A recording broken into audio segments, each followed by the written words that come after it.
Okay, hello everyone. I'm Adam Papagan and welcome to another episode of There's a Place, the ASMR talk show. The talk show that feels good to hear. For those of you that don't know, ASMR stands for Autosensory Meridian Response. And they are certain people, really everyone if you're tuned into it, when they hear soft, delicate talking, it gives their brain a little tingle, makes them feel calm, makes them feel happy. And so we use that tingle to conduct long format interviews with our guests. Before we get into the show tonight, I wanted to tell a little story, a little monologue.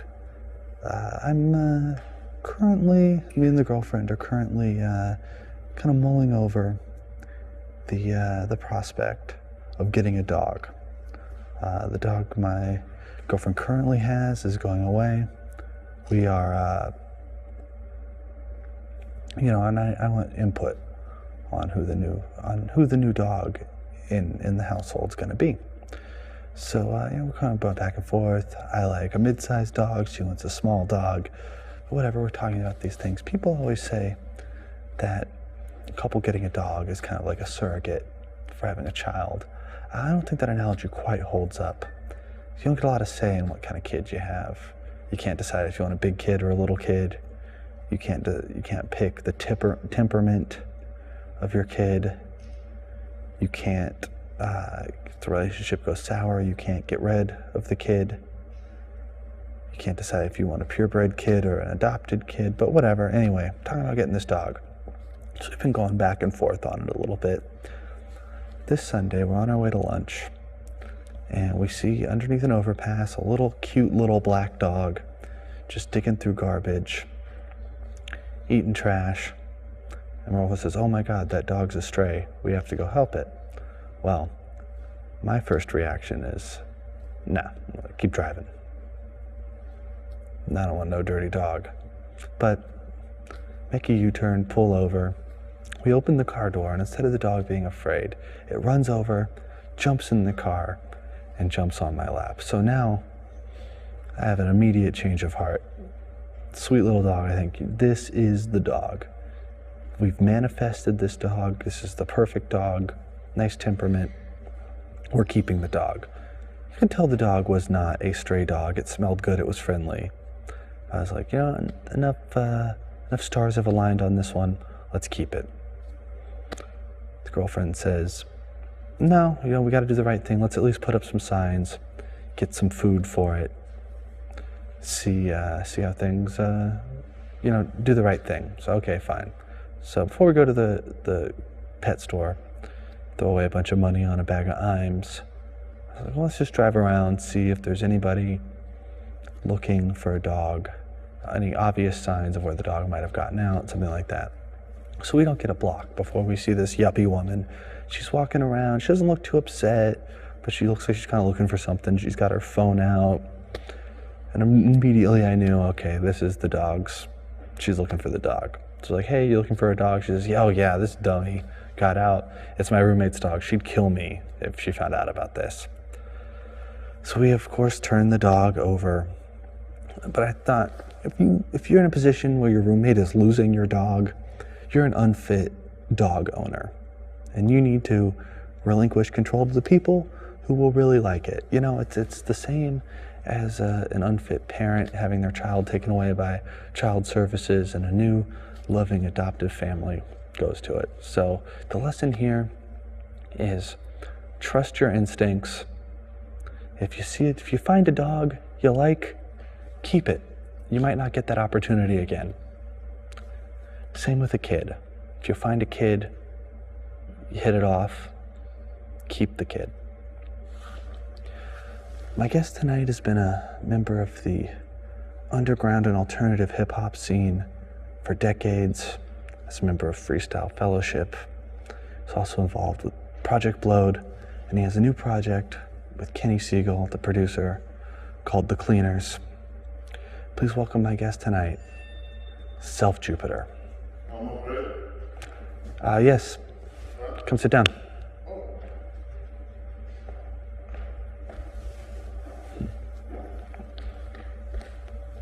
Didn't know you were ready. Oh yeah, just keep your voice down. It's a ASMR show. ASMR show. Yeah, so not whispering, but like like library voices. Okay. Pretend like we're driving to Orange County. There's a baby asleep in the back. So no, you're not asleep. You just had some coffee. No, I had some real strong wine. Okay. Yeah. Well then, so you would be in the passenger seat then. I would hope you wouldn't be driving then with the baby in the car. Yeah, no. Yeah, I wouldn't be driving. I wouldn't. That's not the right thing to even promote. No, not at all. Yeah. Especially with a child in the car. Right.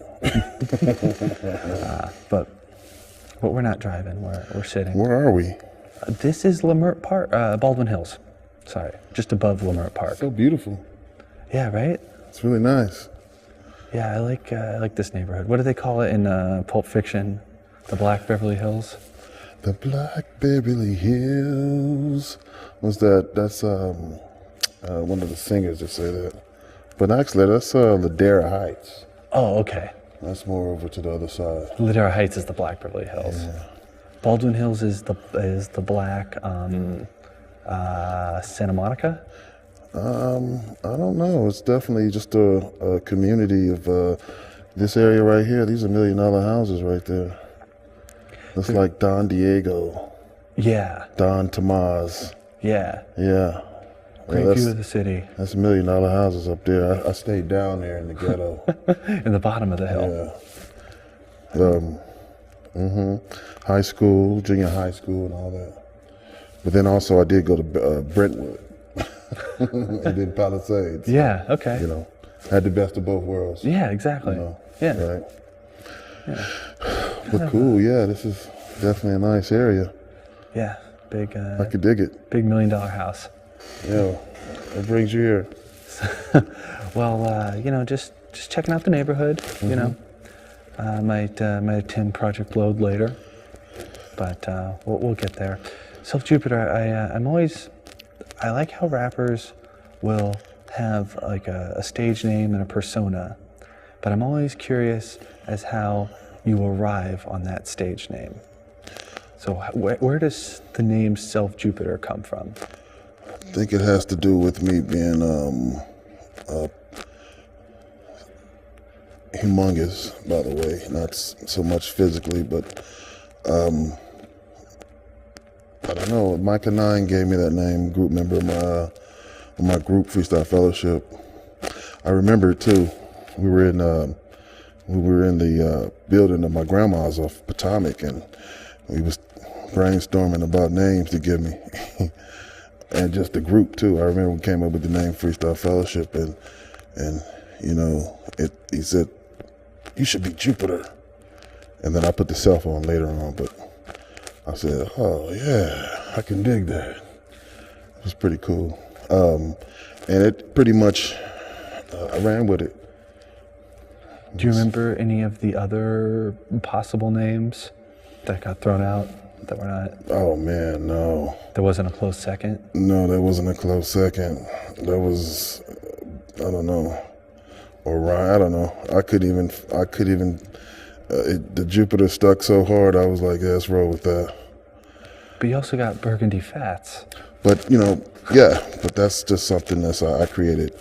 But you know, my real name is Ornette, so I was raised. My namesake, Ornette Coleman. Sure. My dad gave me that name, and that was his favorite artist. He played the trumpet, and yeah. So, you know, names, but a name is what you make it, though. You know, I could have been called Zabada Babada. I could have had like a 100-syllable name or something. You know? So Dabada Babada is open? Dabada Babada. I mean, what I'm saying. Is that open though? Could I use that one? Go ahead. All right. Dabada Dabada. Dabada Babada. Yeah. But then, but Burgundy Fats, so who is that then? I tapped into Burgundy Fats. That's a jazzy kind of, you know, cat that's, you know, love the women, appreciates the good food, good wine. Oh, wow.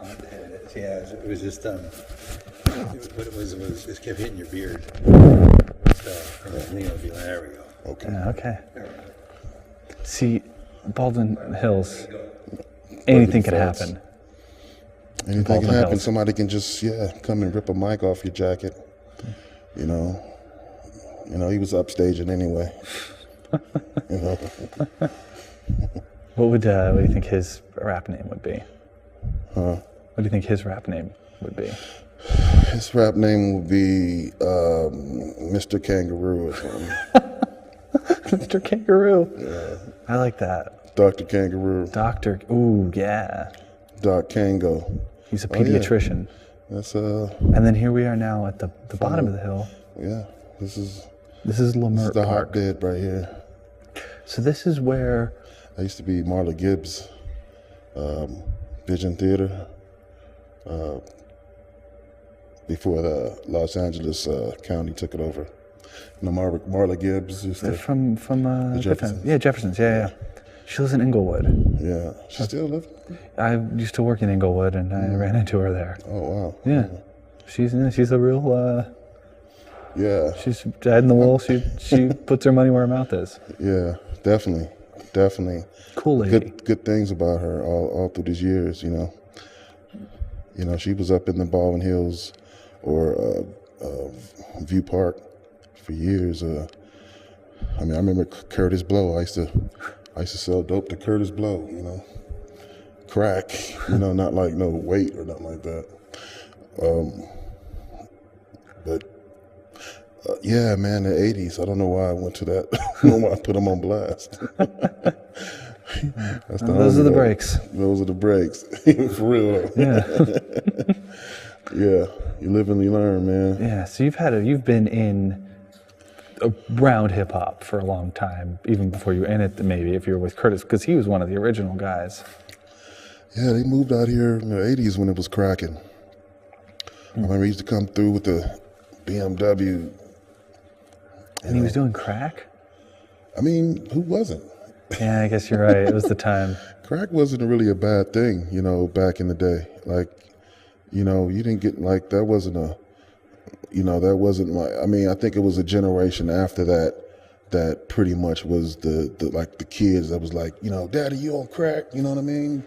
You know, I ain't gonna be, you know, like the sons was stepping up to the fathers and uncles talking about, you know, and older homies that, you know, because it brung them down. Mm-hmm. And obviously, you know, they used to be in a part, or they, you know, probably had great jobs and lost their jobs, you know, or whatever. But yeah, crack wasn't a bad thing in the 80s. It was the same as cocaine. You always hear about in the 80s and 70s, 80s, people just doing cocaine or for fun. freebase, or you know what I mean. Mm-hmm. So you know, it was like cool. Oh man, you got some of that.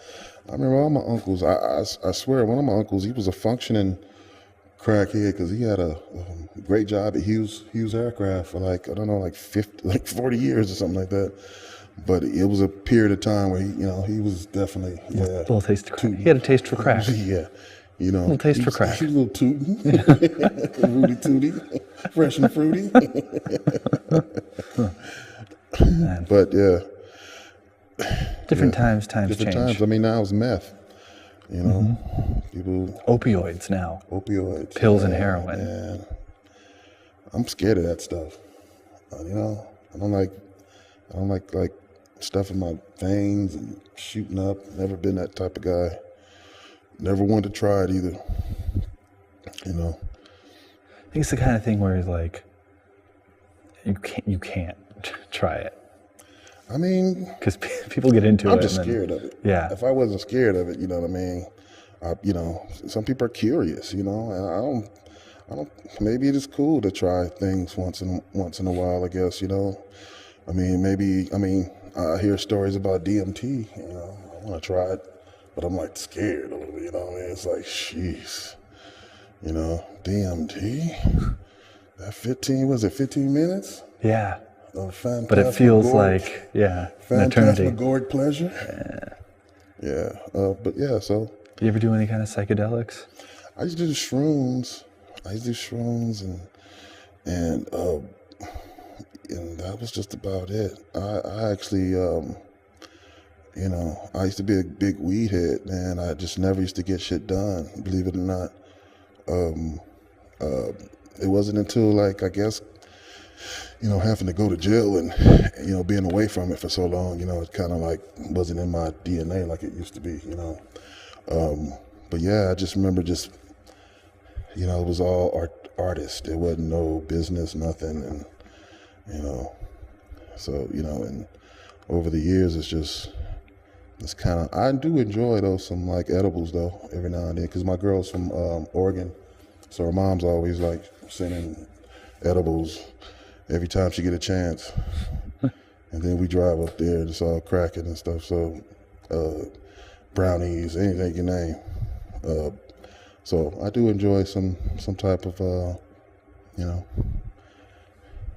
marijuana sometimes. Yeah. Well, times change. Yeah.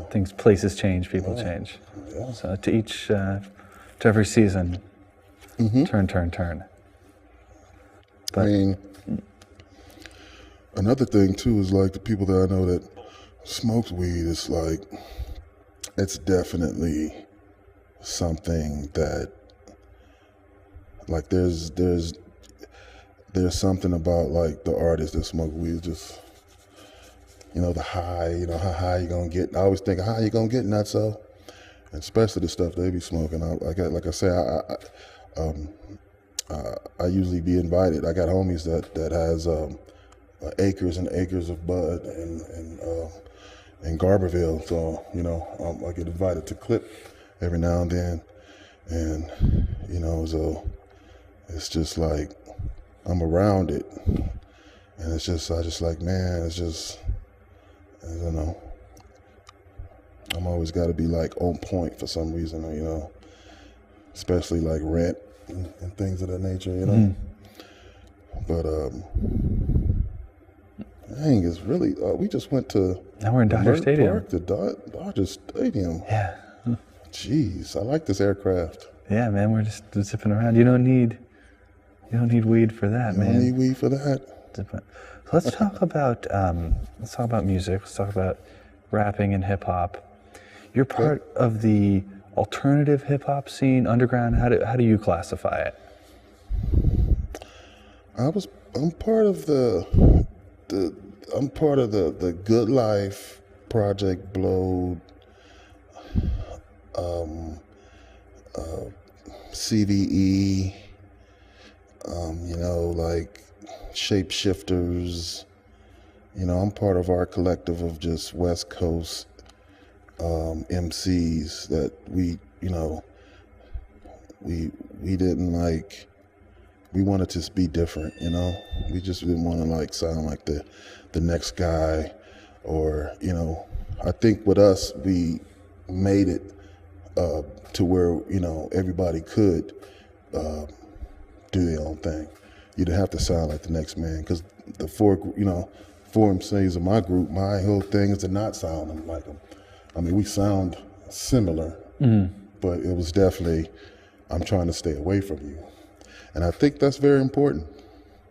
I think that's like, to where like, musicians, they, I remember reading Miles' biography. You learn bits and pieces of the masters, and, you get the good parts, what I mean? Just to stay fresh and new and obscure, avant-garde, and but singular, but always constricting and expanding, and adding personality. And that's just like I feel like the personalities are bigger with like alternative hip hop. Yeah. Or not.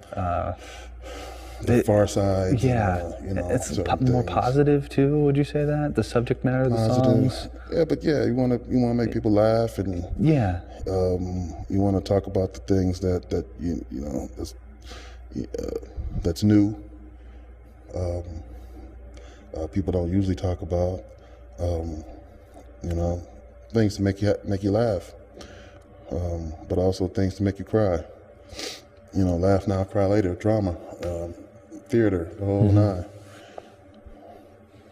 Do you think it, being that you are from like the Los Angeles area, do you think that kind of movies and TV seep into your work more than like a rapper out of Atlanta or something like that? Well, I have to say, Like kind of like not cartoony in a bad way, no, but no, like, no, I you know understand. what I mean? Yeah. I would say that I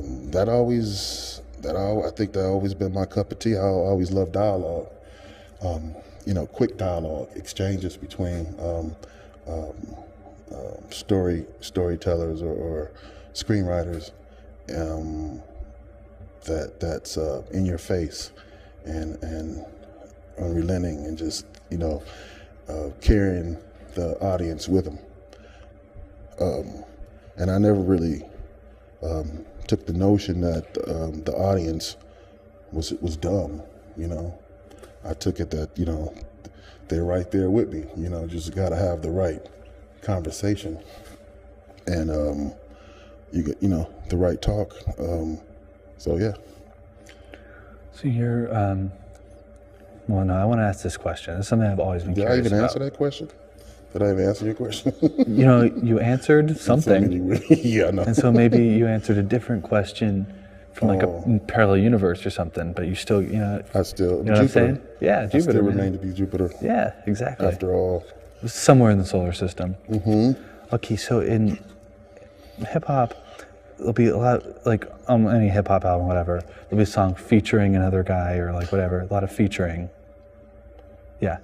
You was making a relation because I was in LA, how does drama, and I was about to make a point.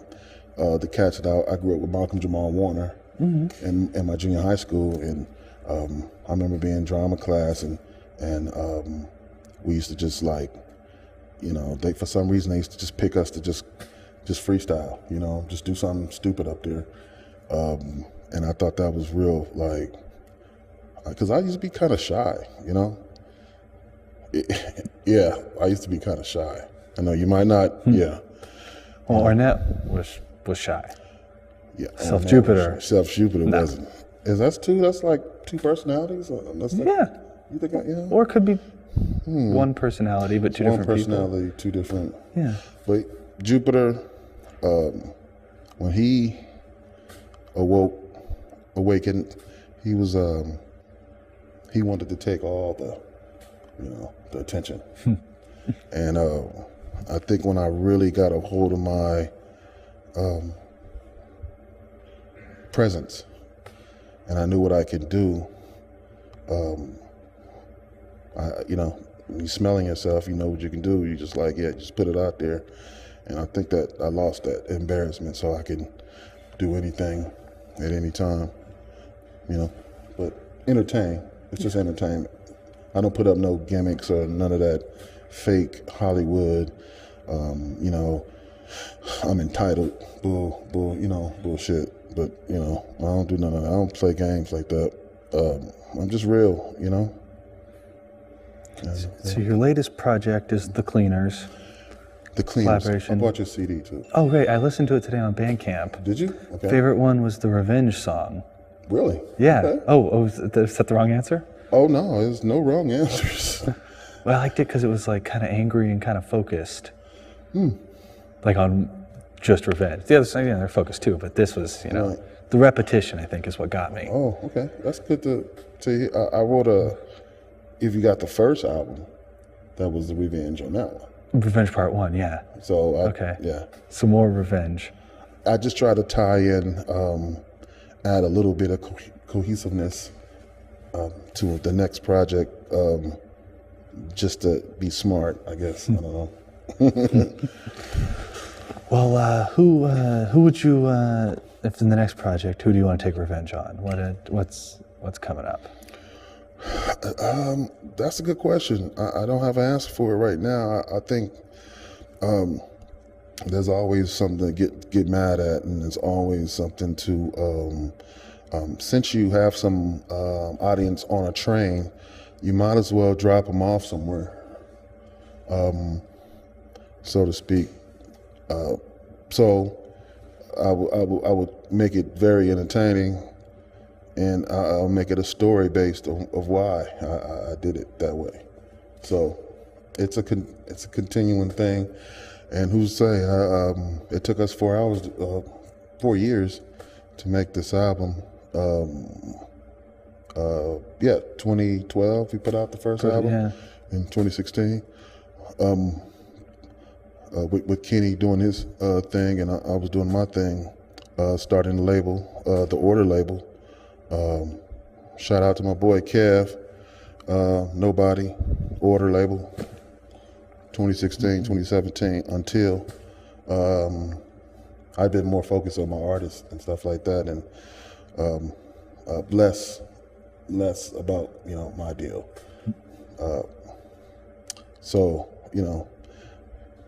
these are the crunch times, because I think, especially making goals, 2-year plans, 5-year plans. This is where we got to be at a certain, you have friends and comrades that's like the war room, and everything is kind of pinpoint. You have to you're kind of accountable, so it's not really, it's still playtime. Mm-hmm. I get playtime off doing this. It's fun, the Kleenrz and stuff like that. So hopefully whatever happens with this Kleenrz, hopefully it's all good. I think it will be Jupiter, Ornette, Burgundy, everybody. Right, everybody. We're out of time. Thank you so much for coming on the show. Thank you. Thank you all for watching. Internet Discount Mall, our sponsor. Check out the Kleenrz. Check out all of Jupiter's projects. Order label.